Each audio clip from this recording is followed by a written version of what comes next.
ఓం అస్మద్గురుభ్యో నమః. లక్ష్మీనారాయణౌ దివ్యదంపతి జగతాంపతి శరణ్యౌ శరణం యామి సర్వాభీష్టఫలప్రదౌ. జై శ్రీమన్నారాయణ. ప్రియ భగవద్బంధువులారా, శ్రావణ మాసం యొక్క వైశిష్ట్యాన్ని వేదం ఎంతో అద్భుతంగా తెలియజేసింది.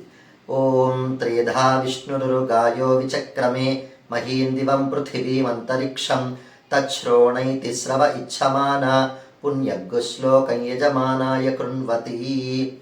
దీని అర్థం ఏంటంటే, శ్రీ మహావిష్ణువు ఏ విధంగా అయితే అంతటా వ్యాపించి ఉన్నాడో ఆ రకంగానే ఈ శ్రవణ నక్షత్రం కూడా వ్యాపించి ఉందంట.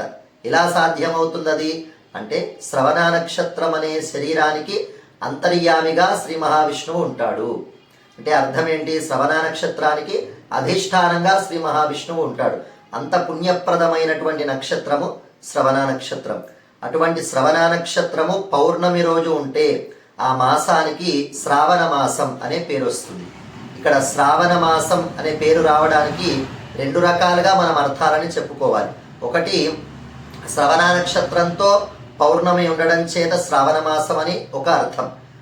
అంతరార్థాన్ని గమనిస్తే శ్రవణము అంటే వినుట అని అర్థం.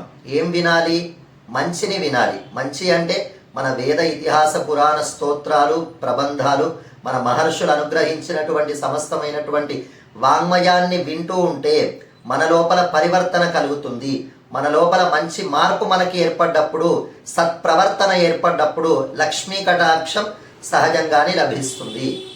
కనుక ఈ శ్రావణ మాసం దేన్ని శ్రవణం చెయ్యాలి అని అంటే, శ్రీ సూక్తాన్ని శ్రవణం చెయ్యాలి, శ్రీ సూక్తిని శ్రవణం చెయ్యాలి.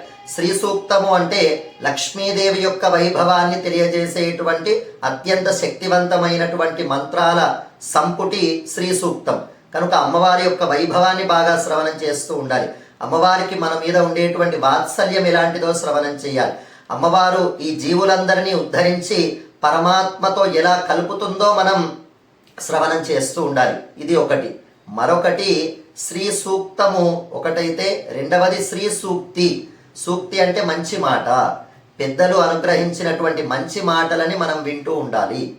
అది ఎంత గొప్పది అని అంటే, పూర్వం ఒకసారి ద్రాక్ష పండు బాగా అనుకుంటూ ఉందంట, నన్ను మించినటువంటి మాధుర్యం ప్రపంచంలో దేనికి లేదు అని.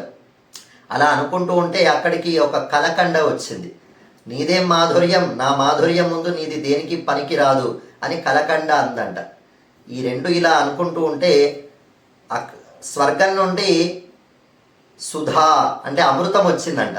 ఆ అమృతం వచ్చి, నా మాధుర్యం ముందు కలకండ అయినా ద్రాక్ష పండైన మీ ఇద్దరి యొక్క మాధుర్యం దేనికి పనికిరాదు అని అమృతం అందంట.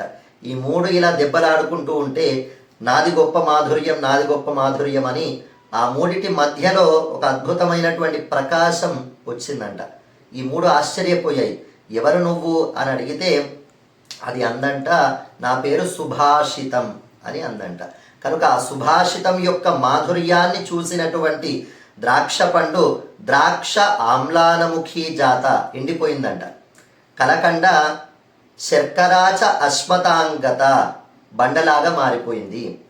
అలానే అమృతం సుభాషిత రసస్యాగ్రే, ఆ మంచి మాట యొక్క మాధుర్యం ముందు సుధాభీత అమృతం కూడా భయపడి దివంగత స్వర్గానికి వెళ్ళిపోయిందంట. మంచి మాట అనేది అంత గొప్పది. మంచి మాట అంటే మన వేద ఇతిహాస పురాణ స్తోత్రాలలో చెప్పబడినటువంటి మన మహర్షులు అనుగ్రహించినటువంటి హితోపదేశములు, ఆ మంచి మాటలు, శ్రీమద్ రామాయణము, భగవద్గీత ఇలాంటివి మనం వింటూ ఉంటే మన లోపల చాలామందికి చిన్న చిన్న సమస్యలకి మరణించాలనేటువంటి ఆలోచన వస్తూ ఉంటుంది. ఆ మరణించాలనేటువంటి ఆలోచన పోయి జీవించాలనేటువంటి ఉత్సాహం కలుగుతుంది.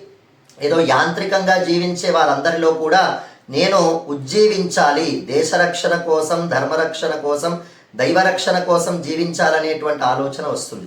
కనుక ఈ శ్రావణ మాసం లక్ష్మీ కటాక్షం కలగాలంటే శ్రీ సూక్తాన్ని శ్రవణం చేయాలి, శ్రీ సూక్తిని శ్రవణం చేయాలి. అలా చేద్దాము, లక్ష్మీ కటాక్షాన్ని పొందుదాం.